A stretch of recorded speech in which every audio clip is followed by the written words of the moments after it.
ఎవడు అడ్డం వస్తే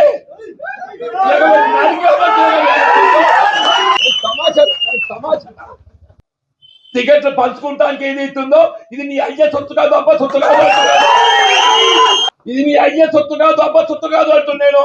ఇది మా కాంగ్రెస్ కార్యకర్త హక్కు అని చెప్పంటున్నా.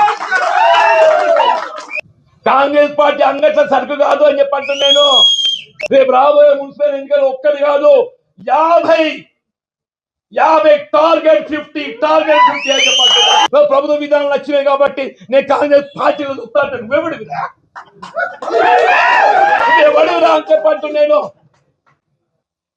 కాంగ్రెస్ పార్టీ అంతర్గత వ్యవహారాలలో జోక్యం చేసుకుంటే మాత్రం సహించేది లేదు అని చెప్పంటున్నా.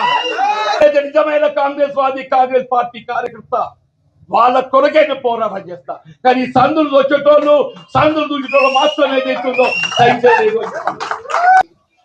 శ్రీరామచంద్ర ప్రభు ఏదైతుందో ధర్మానికి కట్టుబడి ఉన్న రావణాసుడి 10 తలలు నరికిండు. రావణాసుడి 10 తలలు నరికిండు. నువ్వెంత నీకు ఒక్క తలకాయ ఉంది.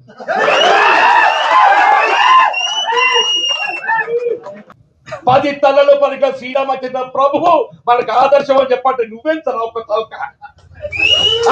ప్రజాస్వామ్యం నిలబెట్టడానికి కొరకు, నా కార్యకర్తల హక్కులు నిలబెట్టడానికి కొరకు వాళ్ళు ఏదైతుందో ఆ చివరి క్షణం వరకు నేను పోరాటం చేస్తా, మీ హక్కు నిలబెడతా. పార్టీలో 50 స్థానాలు కైవసం చేసుకోవాలి. కాంగ్రెస్ పార్టీ జెండా ఎగరవేయాలి. అడ్డమంటే ఇవాళ పాండవులు అటువంటి అజ్ఞాతవాసం చేసింది. ధర్మానికి కట్టుబడ్డటువంటి పాండవులు ఏదైతుందో అజ్ఞాతవాసం చేసింది. ఇక్కడ మనం అజ్ఞాతవాసం ఉన్నాం.